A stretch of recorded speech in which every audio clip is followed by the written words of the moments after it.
He's a singer, guitarist, songwriter, often admired for his powerful lyrics. We caught up with the touring Danny Michel just before one of his concerts. CBC Radio's music guru, Alan Neal, brings us this story.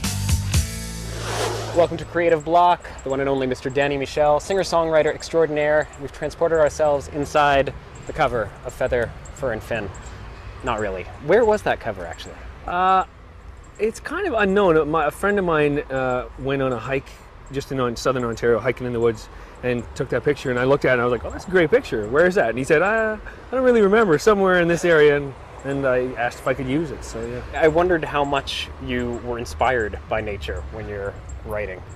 Well, I used to live in this little cottage on a lake outside of Guelph for 6 years, and it was a big part of my life. I mean, there was nature all around. There were trumpeter swans who nested right beside my house, and there was this beaver. I think it was a beaver or an otter, something. There was lots of nature around. Yeah.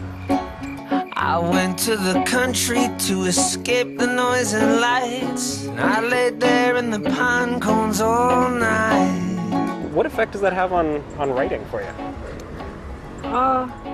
I'm not a city person. I never have enjoyed living in the city. I've always tried to, and I finally bought a house, and I bought a house out in the country. Homeowner. I'm a homeowner for the first time. I'm terrified. But yeah, I mean, it's just more my speed, and I think it puts me in a more relaxed headspace to write and create. It strikes me when I listen to your songs that you're always so reflective of spaces around you. You give these great descriptions of places or moments. Are you a note taker when you're writing? Are you taking notes around you now? No. Sometimes I'll write down little things, or I'll phone my answering machine at home. If you check my messages, it's full of me going da da da da da da, just like, so I will remember a little melody or an idea or something like that. But not that much. I just it's hard for me to describe because it's different for every song. Sometimes lyrics come first, sometimes music comes first. The only thing I do know is that I've always felt that what I think are my strongest songs come really fast. Mm-hmm. The ones that I've learned, that the ones you have to labor over and tweak, I just kind of I'm learning to give up on those, because if they're not right for some reason. And the ones that are I think my best songs, I can't write fast enough, they just come out in like 5-10 minutes. What's an example of a song on the new album that just came to you like that, where it was just rapid fire? Feather, Fur and Fin I wrote in like 10 minutes. Every little critter in feather, fur and fin cried to Mother Nature to come back for them. It just came out, and where were you? I had just moved from the country into the city. Well, not big city, into Waterloo, but I moved right downtown. Mm-hmm. And I lived right on the downtown strip from living out in this quiet lake, and it was just kind of like the big change. Yeah. I always think it's interesting. You make some jokes sometimes on stage about how the beginnings of some of your songs sound the same.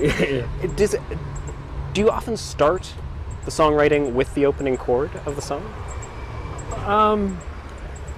Yeah, like I said, it's different every time. I do a weird thing.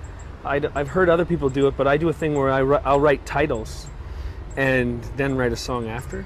Like where you actually come up with the title for like the I tune, have like 6 songs for another record ready to go, but all they have is the title of the song. Because I think the Danny, title that's not ready to go. Just so you know, there's more to the process. It needs work still. It needs some tweaking. But I think that like an interesting title, catches your imagination, and you can go anywhere with it. So I'll hear a phrase or something, or I'll think of something and go, that's a great name for a song. Yeah. And I'll just write that down. So I have lots of song titles ready to go. They just need some songs now.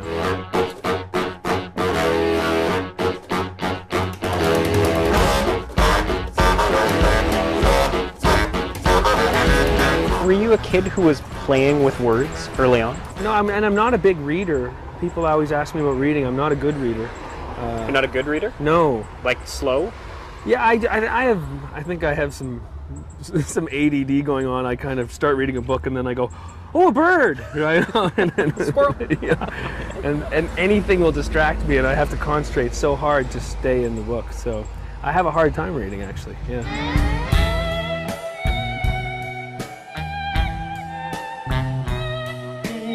When you're writing, though, does that same ADD kick in? Not officially ADD, I understand, but... Yeah, well, yeah, I mean, and if anything, I would say I have musical ADD because I can't seem to settle on the style of music that I play, which maybe has not worked to my benefit, but I'm happy that way. I never understood how people can pick a style of music and play it for their whole lives. That would kill me. It'd be like eating spaghetti every single day, and I love spaghetti, but you know, and I couldn't do it, so that's why my records are kind of musically all over the map. Shine, shine, shine. One of the things that I love watching you on stage with is the guitar, that you seem to have this whole relationship with over the course of the concert. You seem to sort of do this elongated dance with it, whether you're jumping up and down or moving in closer. I always talk to musicians about the relationships they have with their instruments. Is yours ever love-hate with that guitar? No, I mean, I think as a guitar player, people must sometimes often think that you're so passionate about it, and I am, but maybe not as much as you'd think, because I'm more interested in songwriting, you know, and when I don't practice the guitar. I would never sit and practice, and I never did, and I don't sit around and just play the guitar for fun.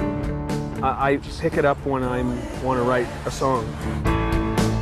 When I'm on stage is when I play it for fun. That's when all of a sudden I'm having a good time. Just don't know it yet.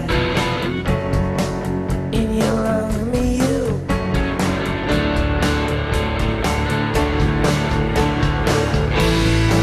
Do you hear the guitar in your head when you're writing, or when you're determining sort of how those melodies are going to flow forward? I can hear the drums and everything. I hear all the instruments. Has that always been the case, that when you're constructing a tune, that you hear the full orchestra with you? Yeah, I think when you sit down and you're strumming some chords and writing a song, you can hear you hear what you want the drums to be doing, and yeah, I think that's every musician probably can hear that. I wondered how different that relationship was between instruments and the mixing board itself. Once you started taking on mixing and producing, that's more fun and more than playing for yourself. To me. I love that. Yeah. Talk to me about that. What's the relationship like with the board, the God board? Recording is something that I don't even realize I was doing when I was like a little kid. I was so fascinated by the technology of things. Like, I would take my dad's old reel-to-reel players, and when I was like, I don't know, I remember being like 6 or 7, getting in a lot of trouble for it too, because I would always wreck them. And I would record my voice with a microphone, and then I would play the tape backwards and hear my voice backwards, and then I would change the speeds and hear my voice slower or faster. And I just remember being so fascinated by that. And then and in those days, they had the 4-track cassette recorders that were just 4 tracks, and they were on cassettes. And I had those like right in grade 9. I had those, and was recording my bands that we were with and multi-tracking and learning how to do that. And I just love it. It's a really satisfying, creative thing to do for me. Meanwhile, in LA traffic, the crowd looks drastic. Strangest place I've ever written a tune. Ooh, that's a good question. I don't know. I've written songs in a boat, in a canoe. In a canoe? Yeah. Oh, just like the seeds of the song, an idea, then turn around, paddle quick, paddle home. Don't forget the idea. You know, that kind of thing. Don't let it go. Don't let it go. Oh, lost it. Turn around. And more paddling. And more paddling. Back to lots of songs when you're driving, because you know what it's like when you're driving. You just have all, and when I do tours across Canada, I do a lot of driving. So yeah, I write. Yeah, actually, now that I think about it, the times that I'm writing on the steering wheel on a piece of paper on napkins and stuff like that happens a lot. All right, so nobody should be like near you on the highway. Yeah, don't encourage that. Danny Michel, creative block, ladies and gentlemen. I do all my writing on the steering wheel, but I'm not on the phone. I'm coming